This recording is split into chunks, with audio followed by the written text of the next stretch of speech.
मोक्ष के द्वार की चाबी योगिनी एकादशी। आइए मित्रों, आज इस शुभ अवसर पर योगिनी एकादशी की पवित्र कथा सुनते हैं। हिंदू धार्मिक मान्यता के अनुसार आषाढ़ मास की योगिनी एकादशी 88,000 ब्राह्मणों को भोजन कराने के बराबर फल देती हैं। यह एकादशी हर संकट से मुक्ति दिलाने वाली, उपद्रव, दरिद्रता तथा समस्त पापों का नाश करने वाली मानी गई है। यह इतनी अधिक महत्व की है कि यह सभी तरह की मनोकामना पूर्ण करने के साथ साथ मोक्ष दिलाने में कारगर तथा श्राप से मुक्ति भी दिलाती है।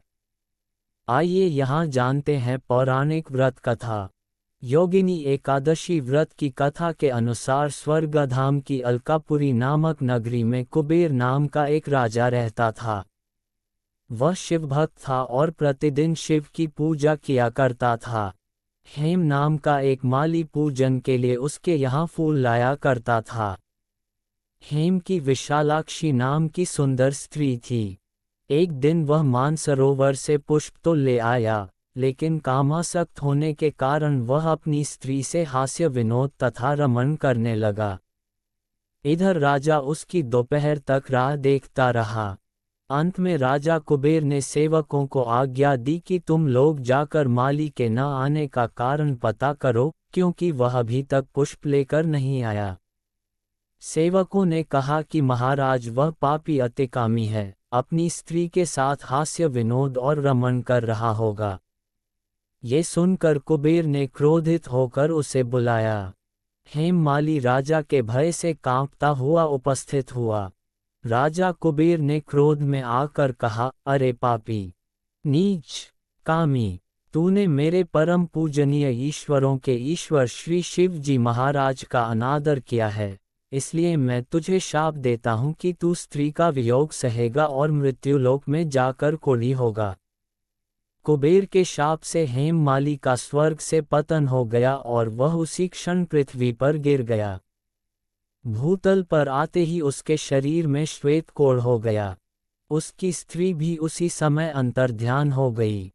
मृत्युलोक में आकर माली ने महान दुख भोगे, भयानक जंगल में जाकर बिना अन्न और जल के भटकता रहा। रात्रि को निद्रा भी नहीं आती थी, परंतु शिव जी की पूजा के प्रभाव से उसको पिछले जन्म की स्मृति का ज्ञान अवश्य रहा। एक दिन घूमते हुए वह मार्कंडेय ऋषि के आश्रम में पहुंच गया, जो ब्रह्मा से भी अधिक वृद्ध थे और जिनका आश्रम ब्रह्मा की सभा के समान लगता था। हेम माली वहां जाकर उनके पैरों में पड़ गया। उसे देखकर मार्कंडेय ऋषि बोले, तुमने ऐसा कौन सा पाप किया है जिसके प्रभाव से यह हालत हो गई।